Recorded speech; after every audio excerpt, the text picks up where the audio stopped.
Hey, salut à tous, j'espère que vous allez bien. Moi, ça va nickel.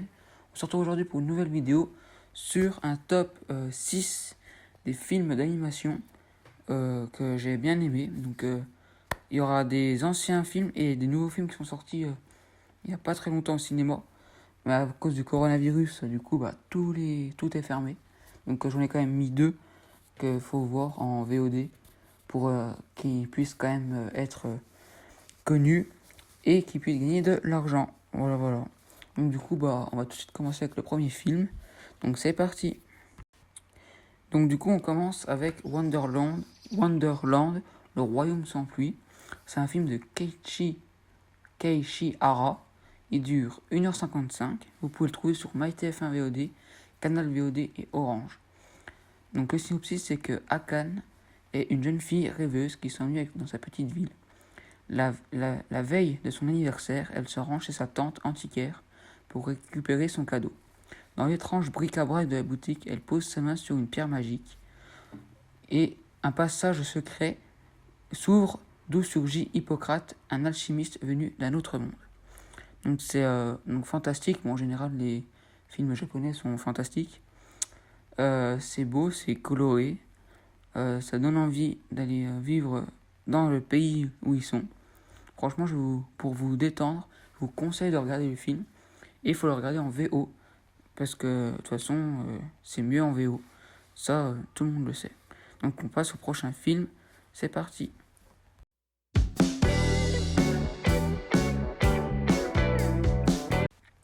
Donc pour le deuxième film, on va parler de Promare de Hiroyuki Imaishi. Il dure 1h51. On peut le trouver sur Université, Canal VOD et Orange. Et le synopsis, c'est que une énorme tempête de feu a dévasté la moitié des villes du monde, affaiblissant les hommes en donnant naissance à des mutants capables de manier le feu, les Burnish. 30 ans plus tard, un groupe de mutants terroristes appelés les Mad Burnish menace de détruire de nouveau la Terre. Le seul rempart de l'humanité, la Burning Rescue, une équipe de pompiers d'un nouveau genre. Gallo Timos et son équipe vont tout faire pour arrêter les Mad Burnish. Donc ça parle de terroristes, c'est un peu dans l'air du temps. Enfin, plus trop maintenant, c'est plutôt le coronavirus, mais avant c'était dans l'air du temps. Ce qui est sorti il y a déjà un an, je crois, ou deux. Donc c'était dans l'air du temps. Franchement, ça a l'air cool quand même. C'est donc encore japonais, donc c'est encore fantastique, hein, parce que de toute façon, ils aiment bien faire des trucs fantastiques, les japonais. Du coup, je vous laisse avec ce film et on passe au prochain.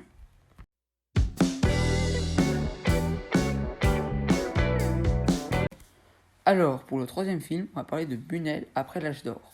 C'est un film de Salvador Simo. Il dure 1h20. Vous pouvez le trouver sur Universiné, Canal VOD ou en DVD. Le synopsis du film, c'est que suite au scandale de la projection de l'âge d'or à Paris en 1930, Louise Bunel se retrouve totalement déprimée et désargentée. Un ticket gagnant de loterie, acheté par son ami le sculpteur Ramon Hassin, va changer le cours des choses et permettre à Bunel de réaliser le film Terre sans pain et de retrouver foi en son incroyable talent. Donc ça se passe juste avant la Deuxième Guerre mondiale. Donc ça a l'air quand même vachement intéressant de voir comment un réalisateur peut être pendant la projection de son film. Ça doit être stressé, ce qui est normal. Donc il retransmet bien les émotions de tout ça. Donc je vous laisse avec ce film et on va passer au prochain.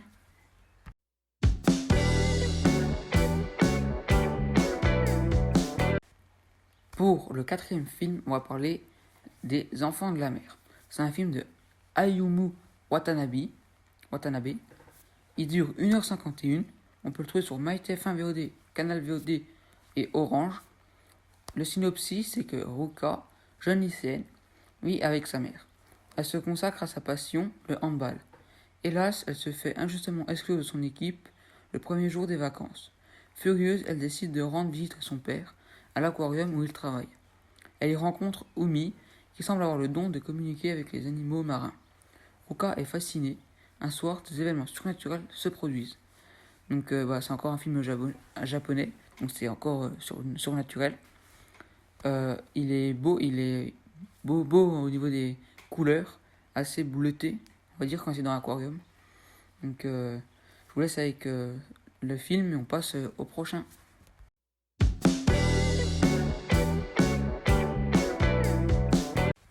Pour le 5e film, on va parler de En Avant. Donc il est sorti le 4 mars 2020, mais à cause du coronavirus, malheureusement les salles de cinéma ont dû fermer, et donc il n'a pas pu avoir l'audience qu'il aurait dû avoir, puisque un film Pixar en général ça marche quand même assez bien. Donc du coup je vous le présente dans le top pour que vous puissiez aller le voir. Du coup c'est un film de Dan Scalon. Il dure 1h42. On peut le trouver sur MyTF1 VOD, Canal VOD et sur Orange. Le synopsis c'est que dans la banlieue d'un univers imaginaire, deux frères elfes se lancent dans une quête extraordinaire pour découvrir s'il reste encore un peu de magie dans le monde. Donc c'est sur le deuil de leurs parents, de leur père exactement. Ils le disent dans la bande-annonce. Donc je pense que ça peut être vachement intéressant ça peut être intéressant de voir comment ça se fait.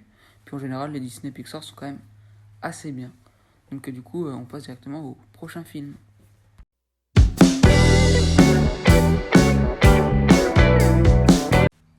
Alors pour le 6e et dernier film, on va parler des Incognitos.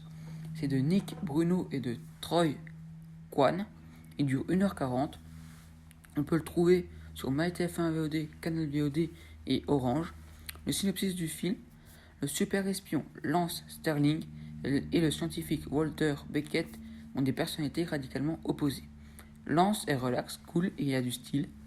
Walter est tout l'inverse. Certes, il n'est pas très à l'aise en société, mais son intelligence et son génie créatif lui permettent d'imaginer les gadgets impressionnants que Lance utilise sur le terrain. Alors qu'une mission tourne mal, Walter et Lance vont devoir unir leurs forces. Si ce duo excentrique ne parvient pas à s'entraider, le monde est en danger. Ça me fait un peu penser aux Indestructibles, mais refait à leur sauce de maintenant. Donc du coup, voilà. Donc je vous laisse avec le film. Et donc du coup, bah voilà. Et ben voilà, la vidéo est déjà finie. Donc du coup, j'espère qu'elle vous a plu, que ça vous a donné des envies de films à regarder. S'il y a des films que vous avez, qu'il n'y a pas dans le top, parce qu'il y en existe plein, bien sûr, vous pouvez les mettre en description. Abonnez-vous à la chaîne, laissez un like, partagez la vidéo, mettez donc un commentaire. Et du coup, on se retrouve pour la prochaine fois, pour une nouvelle vidéo qui sera, je ne sais pas sur quoi. Voilà. Allez, salut!